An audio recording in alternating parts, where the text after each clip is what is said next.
Welcome to Two Girls in a Pod Life's Journey, where we explore the journey of becoming the best version of ourselves.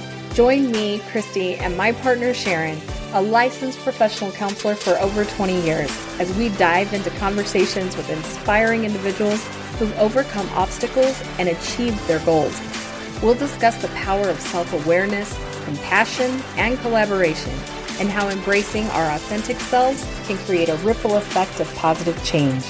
Let's embark on this path of growth, empowerment, and connection together. I want to remind you to follow us on social media. If you love this podcast, be sure to follow us on Facebook, Instagram, TikTok, LinkedIn, and Blue Sky. If you'd like to find out more about what goes on behind the scenes, be sure to subscribe to our YouTube channel, Adventures of Two Girls in a Pod, where we highlight some of our travels near and far. Or watch Sharon mix up a batch of drinkable delights on Sip and Savor. Also, if you love this podcast, leave us a review on Spotify. This helps us get discovered by even more amazing listeners like yourself. Share with your friends and family, and make sure to subscribe to our website at twogirlsinapod.com so that you never miss an episode. Thanks for listening. Hello and welcome to Two Girls in a Pod. Hello. We are so excited. We wanted to introduce the president and founder of Women, Worth, and Wellness, Nancy Griffin. Thank you so much for joining us today. You're welcome. Thank you for inviting me to participate. Absolutely. One of the things when we were reading about your company that we really liked was you started this organization, and it's been around for a hot minute. So even in that, do you feel like, what was the catalyst that made you start? Because you work predominantly with women, correct? Correct. Okay. So what made you do that? What made you say it's only going to be women? What was kind of that jumping off spot for you? Okay, well, I started into the wealth advisory business in 1992. What happens is you need to be licensed before you can get started. And so, a great company will hire you once you've got all your licenses in place. And then they give you all sorts of training on how to be a fabulous wealth advisor. But they tell you to go find your own clients. They're not going to provide you with clients. So you're an entrepreneur. You've got your own business within a corporation. And so you have to decide who you want to work with, who you feel you can add value to for their whole wealth plan. And that's when I decided to focus on women, not exclusively, but it would be part of my whole marketing approach. So that's exactly what got me started. What got you into finance? I mean, what was the thing you pushed? Well, that's an interesting story as well, because I was one of the first female managers with Procter & Gamble in Canada. That's a long time ago. That was like 1970, I think.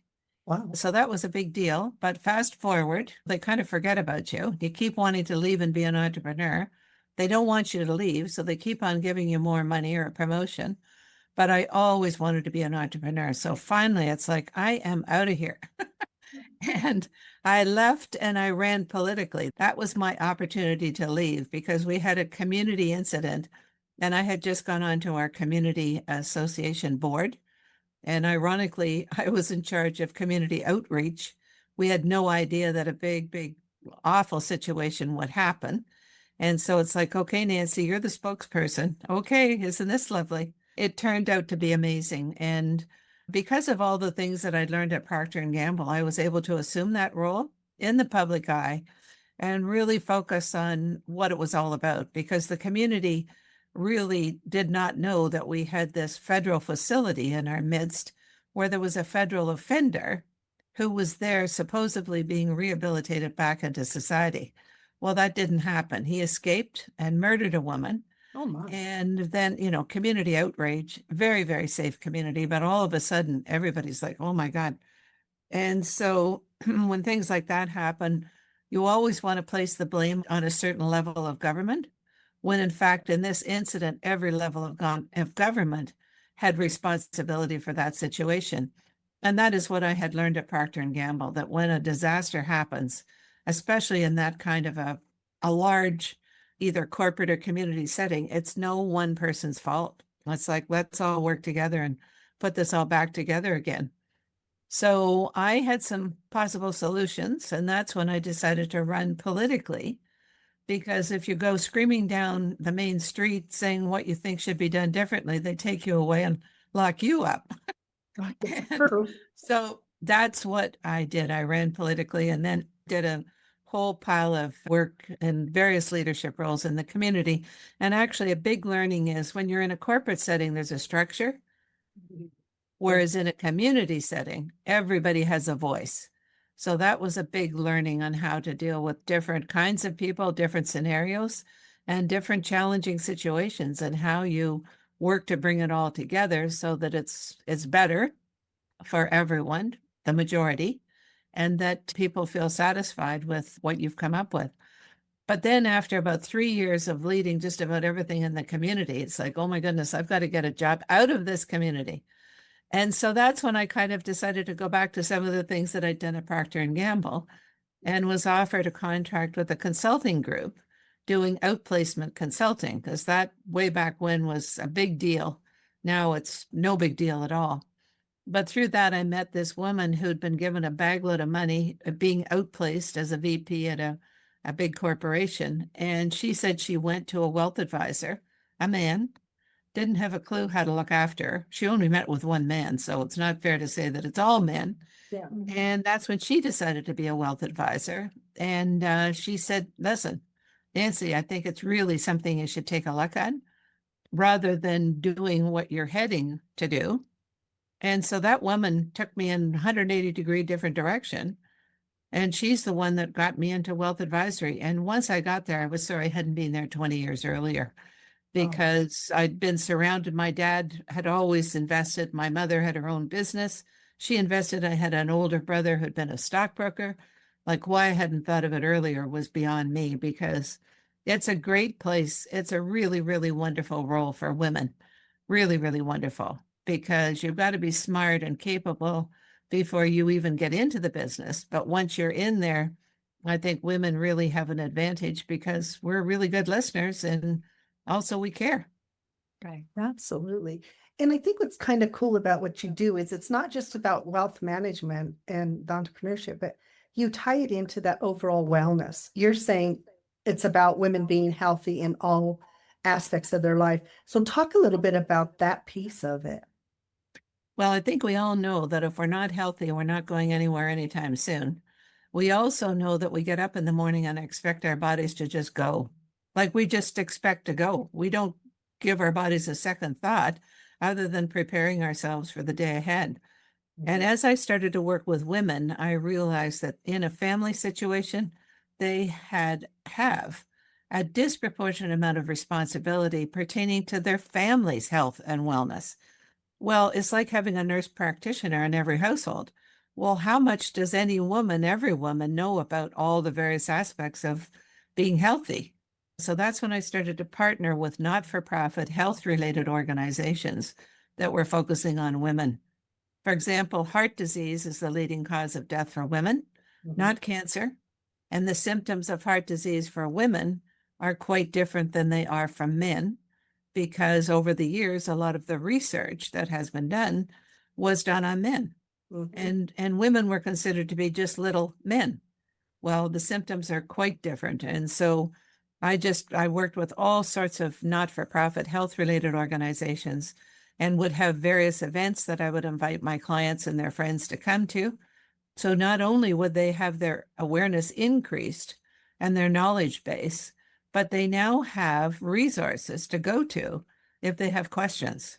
In Toronto, we have a terrific hospital called Women's College, which is over 100 years old. So of course I partnered with them right off the bat. And during the 90s, that was when women started to earn more. They're paying attention to their whole financial scenario, but they're also paying attention to learning how to golf. So I started the first golf tournament for Women's College Hospital. And as we all know, one thing always leads to another. Yes. So how do you get this message out there? Do you do like speaking engagements, or do you just meet with people one-on-one? I had my whole wealth advisory practice, meaning I had clients who I was looking after. I sold that about 15 years ago now, and then brought out Women Worth and Wellness as a standalone business. And I mentioned my first career at Procter & Gamble, so I know the power of a brand. And starting in the business in 92, it was 94 when I registered Women Worth and Wellness as a trademark brand. So when I built my wealth advisory practice, I did all sorts of different events, as I mentioned, with health-related organizations. But then when it came out as a standalone, I would do various events with various guest speakers. I then would have wealth advisors sponsor my events, which helped them build their profile and build their brand so they could build their business, especially with men, because it's very difficult for men to sort of prospect women. So by them sponsoring my events and me knowing who they are and who they were and what services they offer, I was able to then be a champion for that wealth advisor and would simply say, a very smart woman will always get a second opinion. And even though you're very confident with whom you're working currently, get a second opinion, have another person take a look at what you're doing, and you could be surprised at maybe that person is offering something different or something better. So over the years, we would do different events, and they would be sponsored by different advisors and other sponsors as well. During COVID, it was fabulous. Well, not having COVID or not that whole COVID scenario, but the aspect that was positive was that I did a lot of virtual events, and then you can bring in speakers from all over the world. Oh, yeah. So, as I said, one thing always leads to another, and there are always new opportunities that unfold pertaining to women's health and wealth and net worth and self-worth. Right. You know, what's interesting is that you said about how we really haven't had a whole lot of research into women's issues, and not only just the medical piece of it, but when we're looking at finances, a lot of women don't even know, where do I start and how much money do I have to really start building wealth, or do I have to have a business? So how do you help them navigate that? When somebody comes to you and says, I just don't have any idea, but I don't have a lot of money, but I want to do something with my money, or just getting them over that hurdle because they get stuck, I think, oftentimes thinking, as a woman, I'm not going to have that wealth. Two things are really important. One is that you get started, like move off the mark, and having the attitude that you want to is the beginning. That's most important. The second is that you work with a trusted advisor. And if you have very little money, you may be able to find that trusted advisor through your bank, because banks have all sorts of resources. And if you have, $2 or $10, then ask the teller. That's kind of your first point of contact. Just say, I really want to get started with a wealth plan. Who in your bank can help me get started? And then as soon as you meet that person, they will obviously have an in-depth conversation with you. Who are you? What are your current circumstances? What amount of money do you have currently? What amount of money are you expecting to have? Maybe somebody who has no money has a parent from whom they expect to inherit money. Every scenario is different. Yeah. But you really want to work with somebody who does have the professional expertise and designations.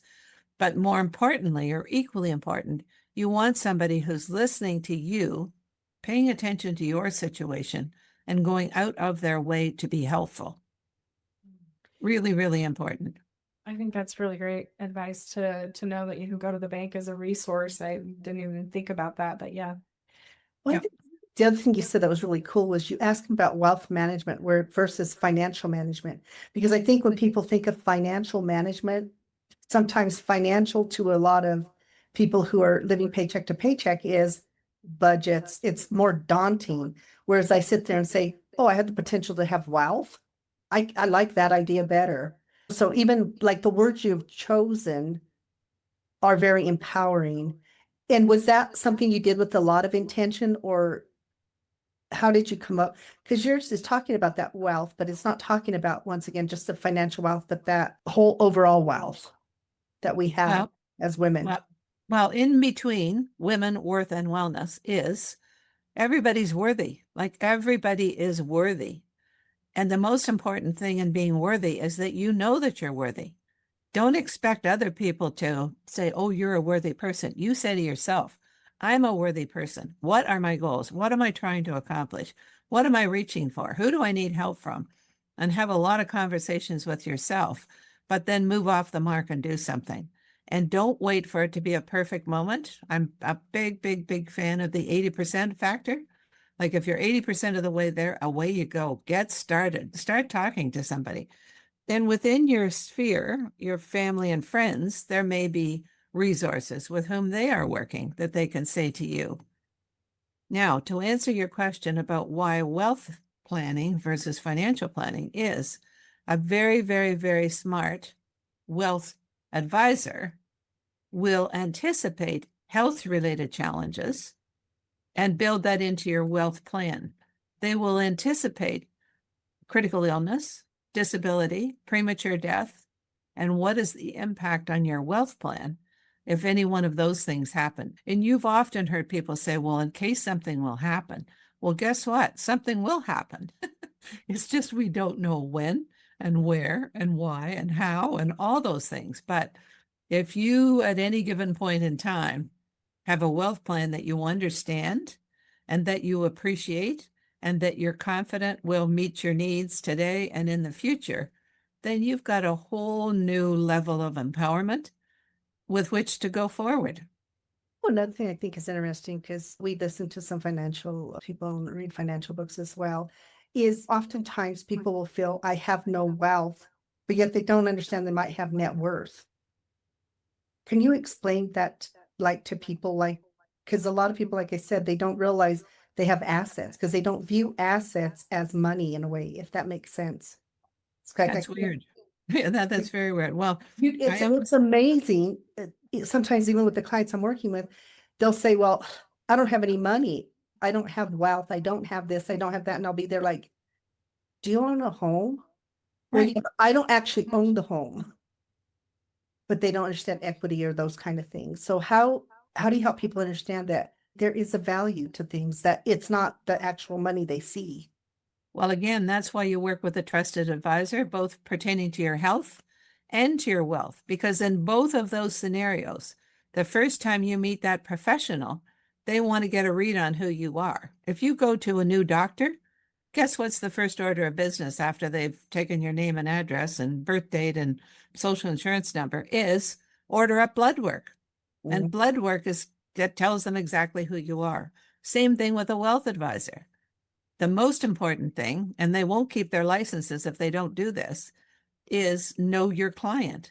And know your client is doing an inventory, complete inventory of all of your assets and income and expenses and your will. All of those things is what that wealth advisor will do. As soon as that has been done, then the wealth advisor will say, well, what are your intentions with this property that you own? What else do you own? What is your income? How much of that income goes towards expenses? How much of that income can you set aside for other things? What sorts of investments or 401k dollars do you have currently? So again, like blood work, that wealth advisor will do a complete inventory. And if that hasn't been done, then you haven't been working with a wealth advisor. That's a really good analogy. When we expect when we go to doctors that that's Right. what they're going to do. But yet when we are talking about finance, and I think it's more women, and you're right, I think more women are there, like, they don't even view that it's not even a necessity, but like, this is something I'm supposed to do. Right. It's crazy because they'll go take care of their physical health, but as far as their financial stuff, it kind of always gets put back on the back burner. And I know even here in the United States, in the last, a lot of small business, women-owned businesses opened we had this nice growth for a while. It was just amazing. Well, I think when men head out into a new area, they spend a lot of time talking to their friends. And who do you know that you've helped you put your business on the map and blah, blah, blah. Women might, but more likely than not, they won't. And they won't do it from a complete standpoint. And that is so crucial. I think women just don't want to ask for help, because sometimes when you ask for help, you show your vulnerability to what you don't know. And none of us ever wants to be embarrassed. We always want to present ourselves as ones who do know. Well, one of the best ways that you will know is to seek out help. And women are smart, so seek out sophisticated help. so that you're getting the best possible help you can get. And sophisticated help is not always very expensive. And that's why a good starting point is at the bank, because those more than ever, banks need to operate with a fiduciary responsibility, which is to serve you appropriately to the best of their ability and so that you can be your best. Right. So I think it's important. Just don't be afraid to ask the questions. No, exactly. Well, and I think that for so long, networking, men have done networking and Yes, kind of known it. Whereas networking is something that's become a newer thing for women. And it sounds like with what you're doing is you're doing a lot of networking because you're doing a lot of connecting. correct, But then you still have to find the people to network with.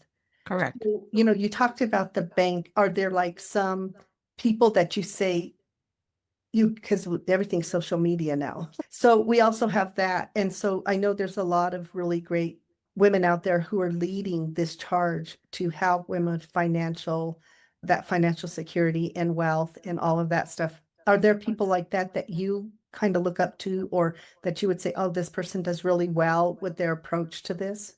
Well, one of the things that's extremely popular and one that I was heavily involved with starting in 2001 is an organization called Women Presidents Organization. And it's out of New York. It's now all over the world. Canada was the first chapter. Now we have, I think, almost 30 chapters in Canada, and each chapter will have up to 20 members. And what it is second stage companies. That one you've got to be successful to a certain extent before you can become a member. Okay. I think the minimum is $1 million in revenue, and 2 if it's a product, $1 million if it's a service, 2 if it's a product. But what it is peer-to-peer confidential advisory. So if those minimums are too much for people who are listening, there are all sorts of other organizations.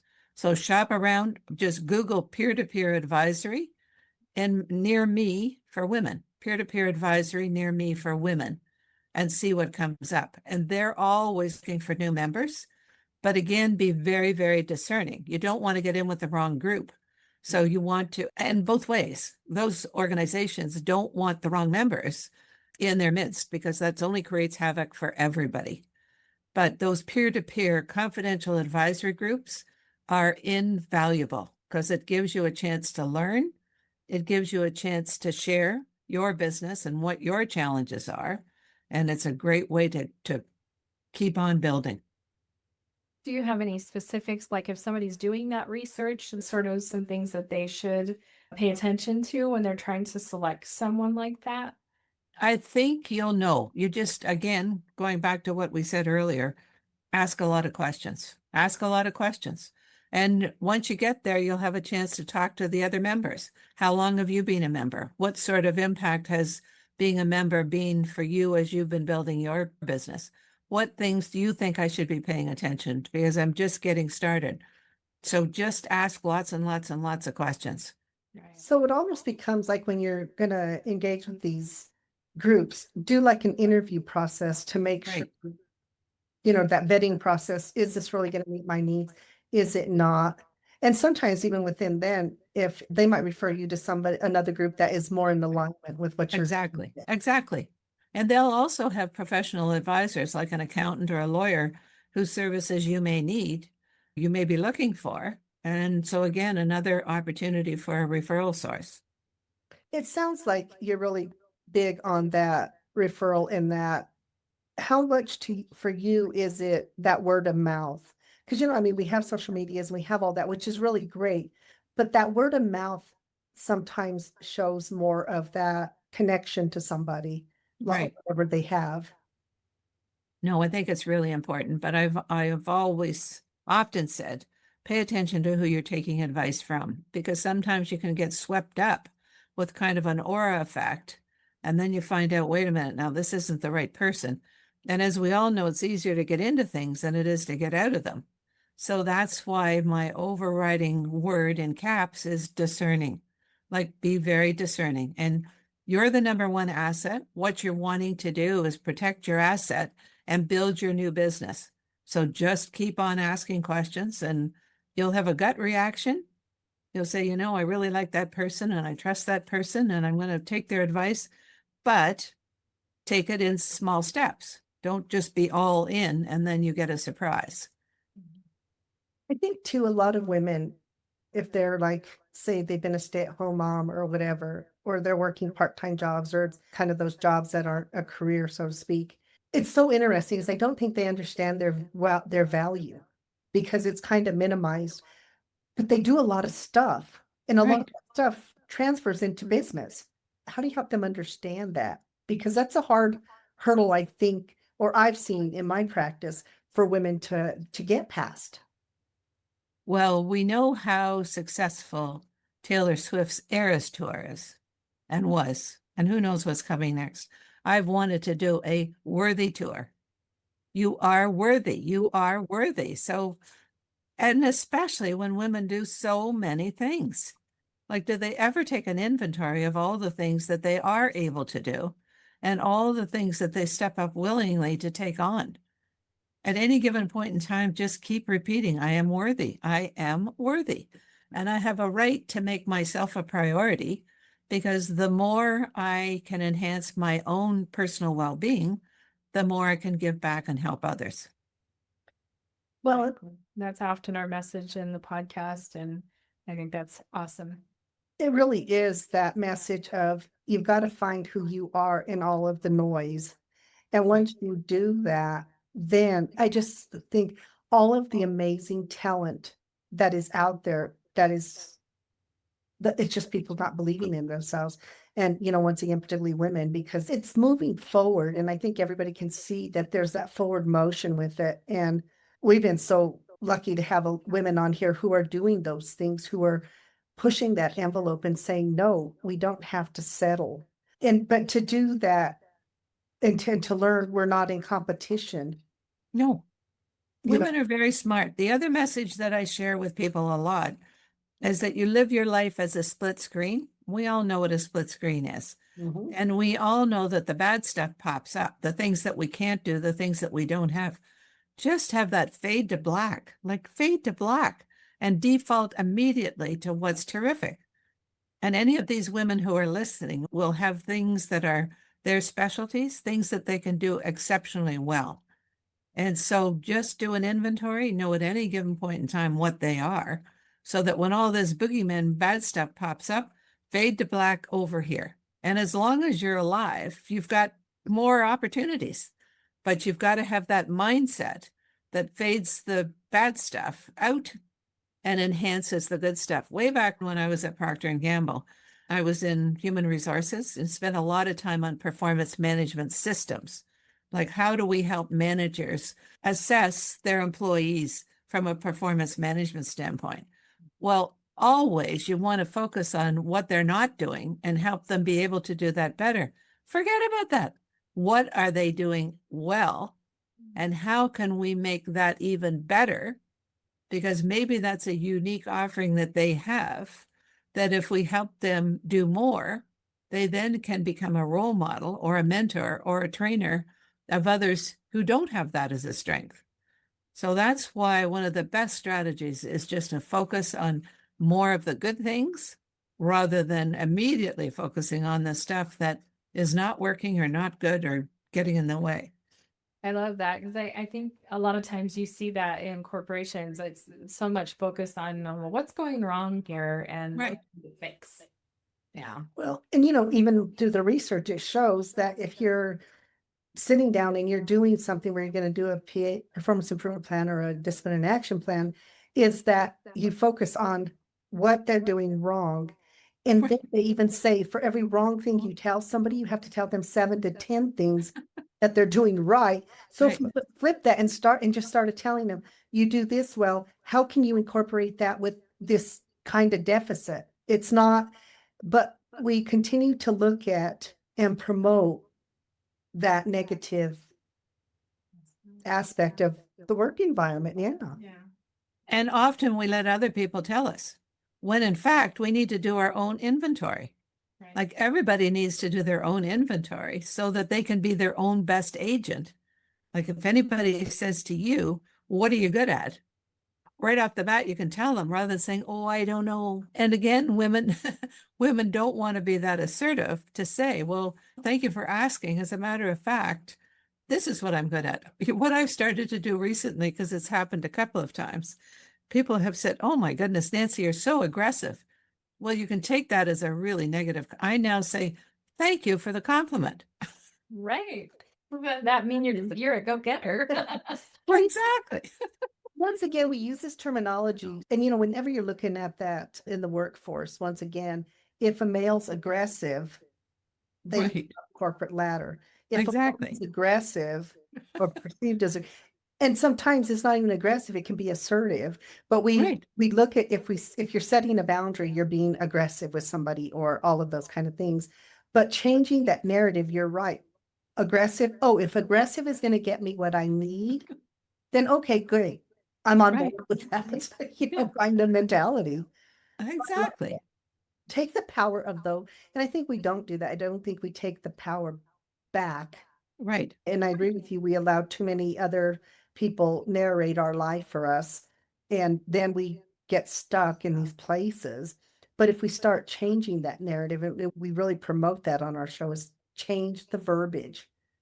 You got to change how you're seeing yourself so others can see you in that light as well. Send a different. And you'll be amazed. You'll be amazed. And at any given point in time, when you feel that you're being too aggressive, always ask yourself, am I being respectful as well?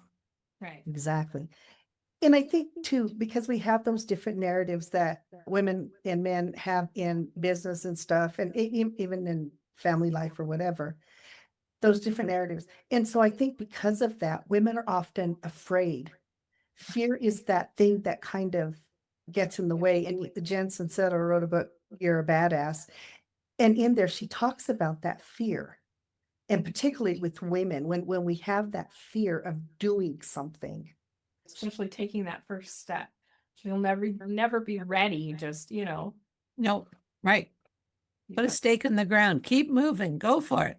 right. So has And that been your philosophy whenever you've had fear about moving into new arenas? What helped exactly. you do that? You, Yeah. what helped you? Definitely. Excuse me, but always, always be respectful. Always be respectful. But everybody's trying to get ahead one way or another. And as long as you're respectful, everybody can go forward. But when those times pop up, when people are trying to get ahead at your expense, do not allow that to happen. Just don't allow it to happen. Be your own agent. Be your own agent and don't allow it to happen. Because often if people get away with one incident and you haven't stood up, then they'll go for more. They'll use you as a real stepping stone for their own benefit. And that doesn't mean you're going to slash them down. It just means that you need to be aware, you need to be respectful, and you need to step up and step out and really defend yourself. I think you see a lot of that silence sometimes with women in business where they'll have an idea and sometimes the male counterpart will take that idea and run with it. And Yeah. and then they'll just stay silent instead of saying, oh no, excuse me, that was my idea, Right, exactly. like that. And it's crazy just how much as a woman you're silenced and you don't even realize it Right, until you get in those situations and you're sitting back after you've done all this work on something and somebody else is taking the credit for it. right. And you just respond in a respectful way by saying, I'm delighted that you really like that idea so much that now you're a champion for it. Yeah. There you go. Exactly. And I think that with women, there's so many aspects that they don't feel like they could be an advocate for themselves, and especially where it comes to finance, I'm sure. Exactly. But every woman is their own best asset and they really need to protect that asset, protect it to the max. Yes. Well, and I think too, because we have a lot more single women that are parenting and stuff, they're having to find these other avenues and they're having to step outside of that. And because if it's that traditional roles, a lot of times, some of them feel they'll be in these marriages for a long time where the men are making decisions about the money. Right. Then if that ends, it's like, I don't know how to do any of this. But so there's the loss of the relationship, but then there's this financial burden. And Right. to say when people get divorced, the woman's income goes really low and the man's kind of goes up a little bit, which makes sense, depending, on if one's a stay-at-home or even a part-time or not doing a career, but doing a job. And there's such a difference between those two. Right. No, lots of dialogue all the way along, but just own your own life, own your own existence, and own your own ability to know that you are worthy and you deserve to know. You deserve to do all of the things that everybody else does. It's on a big scale of whatever your reality is. Make the most of it, really make the most of it, and know that you're worthy and you've got a right to make the most of it. In your thing, you talked about working with boomers, and talk a little bit more about that, because it starts with boomers and why that significance of that generational piece. Well, what's really interesting is my virtual assistant is on the other side of the country in Canada, and she's a millennial. She said, you boomers got everything, and we're not getting everything that we would have liked to have had because of you boomers. Well, I said, okay, let's have a conversation. And it's part of it is true because a lot of things came easily for boomers because of the realities at the time. But that was the first time that I'd ever heard anybody sort of say, well, it's all your fault. Well, everybody's situation is different, and we can't go back and rewrite history. And really, there are no special gifts that one gives to another. You've got to just make the most of your current reality in your situation and never be blaming anybody. Lots of kids love to blame their parents that it was all their fault that, XYZ did not happen. Well, guess what? I would think that those parents did the very best that they possibly could with your best future in mind. So it's a lazy person who will blame somebody else. We have this one organization in Canada who gets is a not-for-profit, gets a lot of their funding from a spirits company. And of course, everybody loves a gift horse. But when you look at women's health, any health-related research will say, forget about alcohol. Without exception, there should be no alcohol. Well, good luck. I'm the person that likes to drink just as much as anybody does. And then I said, that is very, very, very lazy philanthropy. So blaming somebody else is a lazy existence to your life. So don't do it. Don't do it. Right. So now your thing is not only helping the boomers, but their offspring to change that narrative. Right. And one area that I'm spending a lot of time on is philanthropy. Okay. And when I did these health-related events way back when, I would charge my guests and clients a nominal amount. So they're starting to see the benefit of charitable giving as it pertains to their net worth. Yes. And fast forward 30 plus years later, women are earning a whole lot more than they were 30 years ago. But more importantly, they're starting to inherit wealth from their parents. And if their partner is male, they'll probably inherit a whole lot more going forward. How able are they to steward all of that wealth? And that's why it's even more important for every single female to really, really understand how to manage that wealth scenario. Because if you inherit, your kids are probably going to inherit, because now you've got a chunk of money that has come into your bailiwick that you need to steward. And then what happens to that wealth of yours? It all trickles down. So now you're a role model as well. So the sooner you start to pay attention to all of these aspects, the better, the better. And I agree, because I think sometimes if there's never been any of that financial stuff, the next generation, then what happens is when the parent dies and they get this money, oftentimes they blow through it. They don't understand that money is made to make more money. Correct. You don't even have that conceptualization, but yet they felt like they were robbed, but then they get it and then they're all disappointed when it's gone. It's like this really weird cycle Exactly. people get caught up in. Yep, exactly. When I first started in the business, I was insurance licensed as well as for investments. You're not fully licensed until you have placed an insurance policy. So our daughter came home from university and I said, okay, she's 19 years old.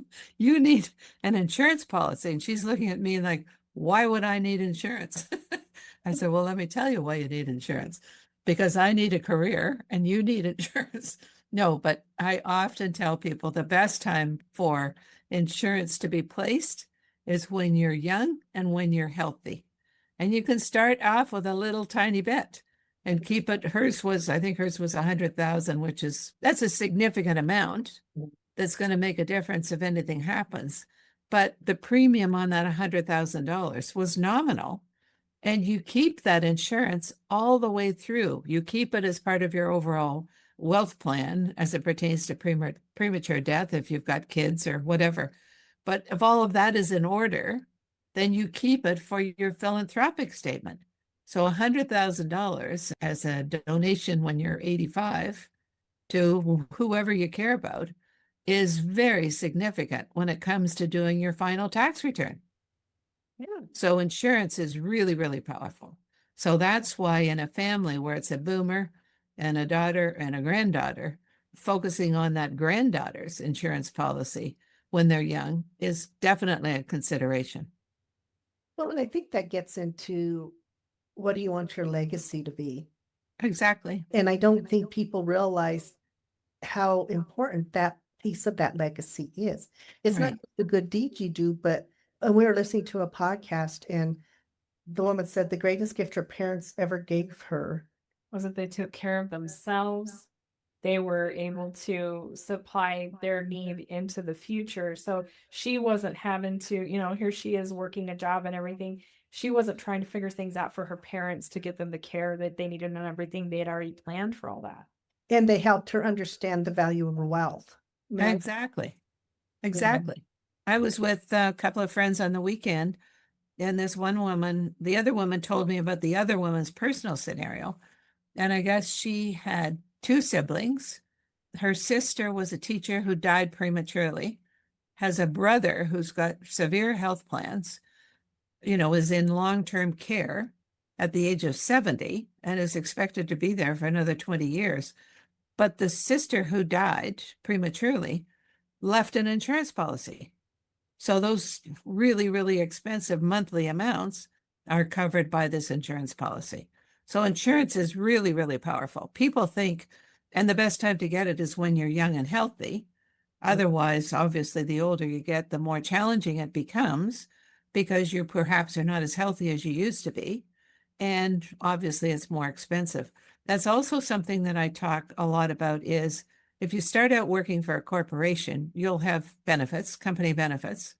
And then after a period of time, if you want to be an entrepreneur, obviously you can't take those corporate benefits. Sometimes they'll convert them into a personal plan.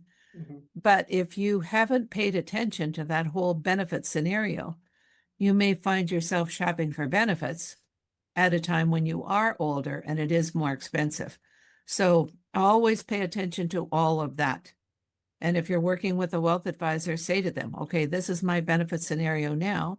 If I do decide to start my own business, what would you recommend? So a lot of really good questions. It's been such a wealth of information and so appreciate you coming on and sharing it and helping women to understand that there's hope, there's Exactly. it starts with their ability to feel worthy and the true value and importance of that worthiness and that it's internal and they start there. And then also the thing about the bank, I think a lot of people that's going to resonate with people say like, oh, I didn't even know I had this available to me. So sometimes it's really those simple things that get people on the track that they need to be on. And, so appreciate you and the work that you're doing and continuing to move the bar a little bit and encouraging women to get out there, step out, step up, and take that financial stuff back.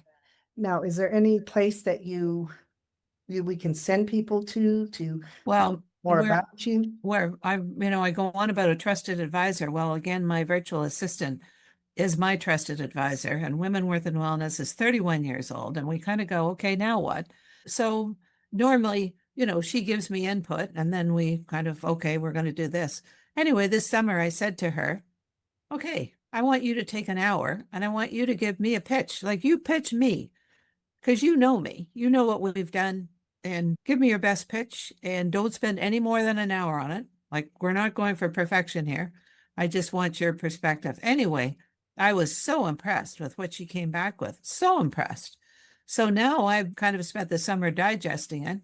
She has a top-notch son as an athlete that she's been focusing on. So we're going to regroup in a week or so. And that's when we're going to put a stake in the ground, and that'll be the 80%. Okay, let's get started.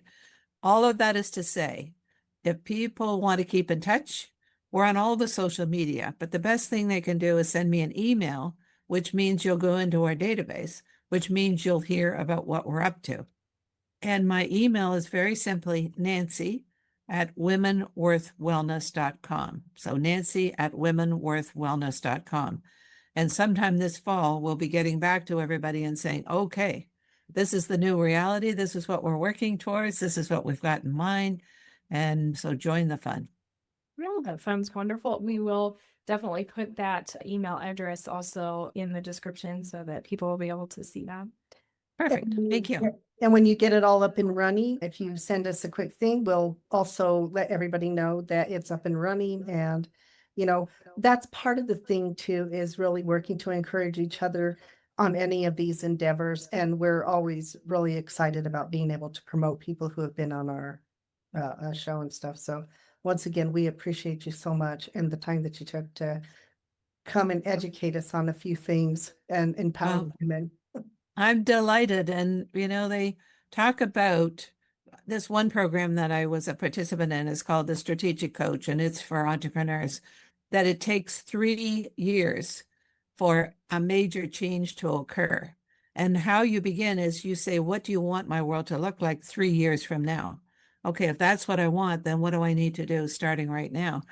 And one of the target points that I have in mind is the famous 5 in Canada were 5 women who got legislation in place for women to be acknowledged as persons. And that was October the 18th. The 100th will be in 2029. And as a result of their work, women were then able to vote. So one of my key questions, we know what happened as a result of what they did, but one of my focus areas is, okay, what do young women want beyond 2029 or leading up to 2029? So a lot of what my thinking will be is focusing on that. And how can women who are retired and looking at their legacy, how can they support a lot of that? So Wonderful. bringing it all together is the big challenge. Oh, it always is. Yeah. Anyway, Right. thank you so much, Nancy. You're welcome. And And we look forward to continuing to follow your work and see where it goes.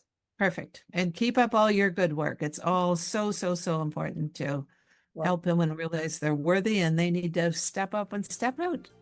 Wonderful. Remember that, step up and step out. Yeah, exactly. Okay, thank you so much. You're welcome. Bye for now.